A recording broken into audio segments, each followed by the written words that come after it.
Hello guys, welcome to my another video. আমি আজকে আপনাদের জন্য যে ভিডিওটি নিয়ে এসেছি সেটা হচ্ছে, আপনার যদি ক্রেডিট অথবা ডেবিট কার্ড থেকে থাকে আর আপনি যদি সেটার পাসওয়ার্ড ভুলে যান, আপনি এখন পিন দিয়ে টাকা উঠাতে পারছেন না, তাহলে আপনার করণীয়টা কি? পিন যদি ভুলে যান তাহলে কি করতে হবে এবং কিভাবে করতে হবে, সম্পূর্ণ প্রসিডিউরটি নিয়ে আপনাদের সামনে আমি আজকে এই ভিডিওটা উপস্থাপন করব। সো আশা করি আপনি এই ভিডিওটা যদি পুরো স্কিপ না করে দেখেন তাহলে আপনি পিন নাম্বার ভুলে গেলেও এটা কিভাবে সলিউশন করবেন এবং কিভাবে এটা রিকভারি করবেন সম্পূর্ণ প্রসিডিউরটি এখান থেকে জানতে পারবেন। ভিডিওটিতে যাওয়ার আগে ছোট্ট একটি রিকোয়েস্ট, আপনি যদি এই চ্যানেলে নতুন হয়ে থাকেন চ্যানেলটিকে সাবস্ক্রাইব করে পাশে থেকে বেল আইকনটি প্রেস করে দেন। আমি যদি কোনো নতুন ভিডিও আপলোড করি আপনি সবার আগে নোটিফিকেশন পাবেন এবং সেটা দেখতে পারবেন, কারণ টেক বিডি শরীফ চ্যানেল অলওয়েজ নতুন নতুন কিছু ইনফরমেটিভ ভিডিও নিয়ে আসে যেগুলো আপনার দৈনন্দিন জীবনে কাজে লাগতে পারে। So let's get started. So যদি আপনি ডেবিট কার্ডের পিন নাম্বারটি অর্থাৎ আপনার যে কার্ড, এই কার্ডের নাম্বারটি যদি ভুলে যান, এটা হতে পারে, এটা অস্বাভাবিক কিছু না। আপনি সেটা মানে যদি হয়স্থুর বা নিজেকে মানে কন্ট্রোললেস করে ফেলেন তাহলে হয়তো বা অন্য ঝামেলা হয়ে যেতে পারে। সো এরকম অন্য কোনো ঝামেলায় পাকানোর দরকার নেই। সো ধীরস্থির থাকুন নিজে নিজে, এবং এটার মানে সহজ কিছু টিপস আমি দিচ্ছি, এই টিপসগুলো আপনি ফলো করুন। প্রথমে তো আপনি লিখিত কোনো রেকর্ড আছে কিনা খুঁজে বের করুন, অর্থাৎ আপনার এই পিন নাম্বারটি যখন আপনি পিন নাম্বারটি সেট করেছেন, আপনি মেবি সামওয়্যার অর কোথাও না কোথাও হয়তো বা কোথাও একটু লিখে রেখেছেন বা একটু সংরক্ষণ করে রেখেছেন যে আমার এই কার্ডের পিন নাম্বার এটি।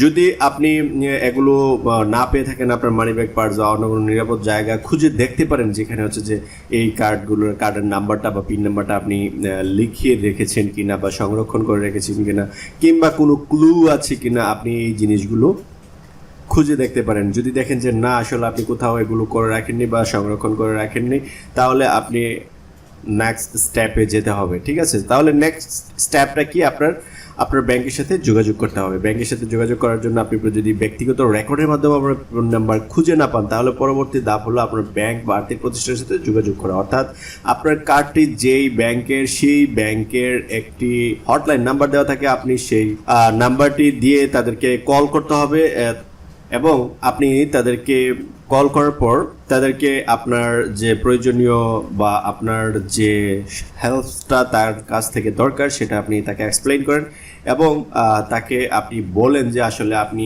এই পিনটি হারিয়ে ফেলেছেন বা এই পিনটি মনে নেই, তাহলে তারা আপনাকে কিভাবে হেল্প করবে সেটার জন্য তারা বিবেচনা করবে। যখন আপনি তাদেরকে আপনার এই পুরো বিষয়টি খুলে বলবেন যে আপনার পিন নাম্বারটা আপনি ভুলে গেছেন, আপনি এটা করতে পারেননি, তখন তারা হয়তো আপনার পরিচয়টা যাচাইকরণ করতে পারে। আপনার পরিচয় যাচাইকরণ করার জন্য তারা আপনার সম্পূর্ণ নাম, জন্ম তারিখ, ঠিকানা, অ্যাকাউন্টের বিশদ বিবরণের মতো ব্যক্তিগত তথ্য দেওয়ার জন্য প্রস্তুত আপনাকে নিজেকেই থাকতে হবে, কারণ তারা এগুলো জিজ্ঞাসা করতে পারে।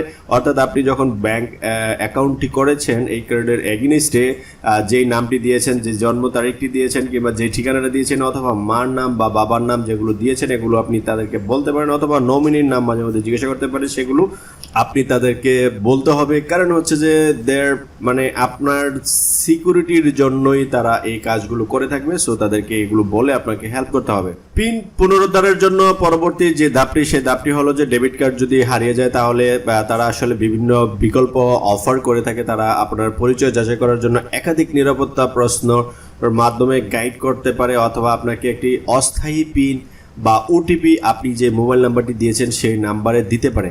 ঠিক আছে, যদি সেই নাম্বারে দেয় তাহলে আপনি ওই অ্যাকাউন্টের দ্বারাও আপনি এই কার্ডটি অ্যাক্সেস করতে পারবেন।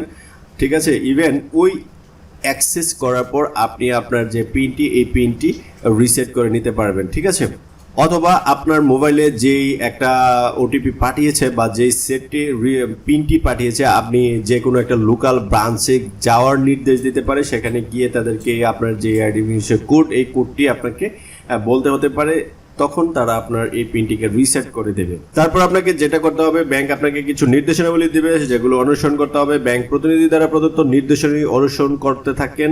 যদি তারা নিরাপত্তা প্রশ্নগুলির মাধ্যমে আপনাকে প্রশ্ন করে তাহলে সঠিকভাবে এবং সততার সাথে উত্তর দিতে হবে। যদি তারা একটি অস্থায়ী পিন প্রদান করে তবে এটি মুখস্থ করুন বা নতুন পিন সেট আপ না করা পর্যন্ত এটি কোথাও লিখে বা সেভ করে রাখতে হবে, যেন আবার এটা নিয়ে আরেকটা সমস্যা তৈরি না হয়। যদি কোনো শাখায় যাওয়ার প্রয়োজন হয় তাহলে ঠিকানা, তাদের কাজের সময় এবং কোনো অতিরিক্ত ডকুমেন্টেশন আপনার সাথে আনতে হবে কি না আপনি যখন হেল্পলাইনে কল করেছেন তখন তাদেরকে জিজ্ঞাসা করে নেবেন যে আমার প্রয়োজনীয় কোনো ডকুমেন্টস লাগবে কিনা বা কি কি ডকুমেন্টস লাগতে পারে। আপনি প্রয়োজনে কোথাও একটু নোট ডাউন করে নেবেন, নোট ডাউন করে এগুলো আপনি অবশ্যই সাথে নিয়ে যাবেন। তো যদি যাওয়ার পরে আপনার যেই পিন নাম্বারটি তারা আপনাকে রিসেট করে দেবে, এমন একটি পিন নাম্বার দেবেন যাতে হচ্ছে যে আপনার এটা সব সময় মনে থাকে। যে কোনো আপনার একটা জন্ম তারিখ হতে পারে, আপনার ফোন নাম্বারের কিছু একটা অংশ হতে পারে, অথবা যেই নাম্বারটি আপনার জন্য মনে রাখাটা খুব সহজ এরকম একটি নাম্বার আপনাকে দিতে হবে। তারপরেও যদি মনে করেন যে এটা আসলে মনে থাকে না বা কিছু, আপনি